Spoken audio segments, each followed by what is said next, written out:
ఉగాది మహత్యం ఒక ఋషి కథ. పాతికేళ్ల క్రితం ఒక చిన్న గ్రామంలో విశ్రుతుడు అనే ఓ ఋషి నివసించేవాడు. అతను బహుజ్ఞుడు, శాంత స్వభావి, సర్వత్రా గౌరవనీయుడు. ఒక్కసారి ఉగాది పండుగ సమీపించినప్పుడు గ్రామంలోని ప్రజలు అతనిని కలసి ఈ పండుగ విశిష్టతను వివరించమని ప్రార్థించారు. విశ్రుతుడు కాంతి చిందించే చూపులతో మాట్లాడాడు. పిల్లలు, ఉగాది అంటే కొత్త సంవత్సరం ఆద్యంతం సుభిక్షంగా ఉండాలని మనం ప్రార్థించే రోజు. ఇది సృష్టికర్త బ్రహ్మదేవుడు కాలాన్ని సృష్టించిన రోజు. మనకు కాలచక్రం అందించిన రోజు. అతను చిన్న విశ్రాంతి తీసుకుని కొనసాగించాడు.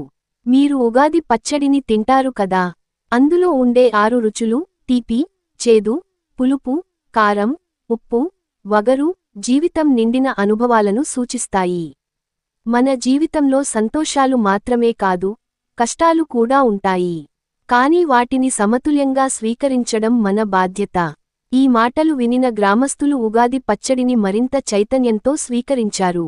విశ్రుతుడు ఒక కథను కూడా చెప్పాడు. ఒకానొకప్పుడు ఒక రాజు తన ప్రజల కోసం గొప్ప సాహసాన్ని చేయాలనుకున్నాడు. కాని అతడు తన భవిష్యత్తు గురించి ఆలోచించి భయపడ్డాడు.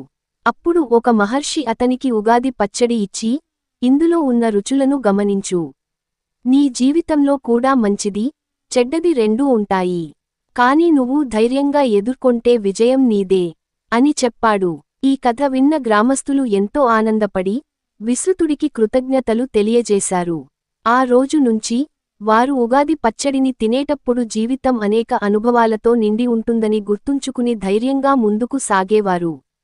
ఈ ఉగాది మీకు, మీ కుటుంబానికి సంతోషం, ఆయురారోగ్యాలు, విజయాలను అందించాలి.